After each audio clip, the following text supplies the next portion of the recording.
Hello friends, কেমন আছেন সবাই? আশা করি সবাই অনেক ভালো আছেন। তো অনেক দিন হয়ে গেল আপনাদের সাথে রেসিপি ভিডিও এইভাবে শেয়ার করা হচ্ছে না। তো আজকে নিয়ে চলে এসেছি একটা হাঁসের মাংসের রেসিপি। এখানে আমি আজকে হাঁসের মাংস চুই ঝাল দিয়ে রান্না করব এবং বেশি পরিমাণে সরিষার তেল দিয়েই মাংসটা রান্না করব, কিছু পরিমাণে অন্য তেল অ্যাড করব। তো আমি এখানে মাংসটি হাতে মেখে রান্না করব, ওই জন্য সবগুলো মশলাপাতি আগে দিয়ে আমি রেডি করে নিচ্ছি। এখানে যত রকমের মশলা মাংস রান্নার প্রয়োজন হয় তো সেটাই আগে দিয়ে নিচ্ছি। এখন শেষে দিয়ে দিচ্ছি বেশি পরিমাণে একটু সরিষার তেল, আর তারপরে পালা হাতে মেখে নেয়ার। আগেই বলেছি হাতে মেখে মাংসটা রান্না করব। তো আমি এখানে হাতে মেখে নিয়েছি মাংসটাকে, আর কিছুক্ষণের জন্য রেস্টে রেখে দেব। আধা ঘন্টা মতো রেস্টে রাখার পরে এখন চলে যাচ্ছি রান্নায়। তো আমি এখানে আর একটু পরিমাণে সরিষার তেল দিয়ে নিয়েছি, আর তেলে যাতে গন্ধটা না হয় ওইটা ব্যালেন্স করার জন্য এখানে আমি কিছুটা পরিমাণে সয়াবিন তেলও অ্যাড করে নিচ্ছি। তো যাই হোক, তেল গরম হয়ে গেলে আমি এখানে দিয়ে দেব জিরে সম্বরা আর কয়েকটা তেজপাতা।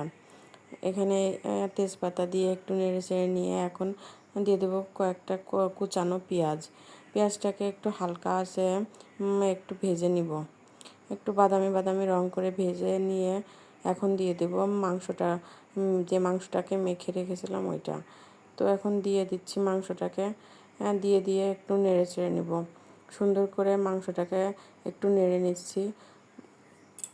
এমনিতে যে কোনো মাংস এভাবে কষিয়ে রান্না করলেই সুন্দর লাগে। তো আমি আগে সুন্দর করে এভাবে কষিয়ে নিচ্ছি মাংসটাকে, আর এখন নাড়াচাড়া করার পরে একটু ঢাকা দিয়ে দেব।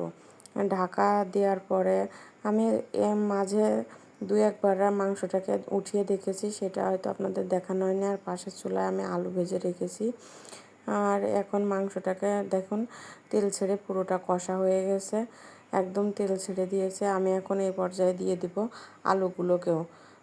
আলুগুলোকে দিয়ে দেওয়ার পরে আর একটু নেড়ে চেড়ে নিচ্ছি।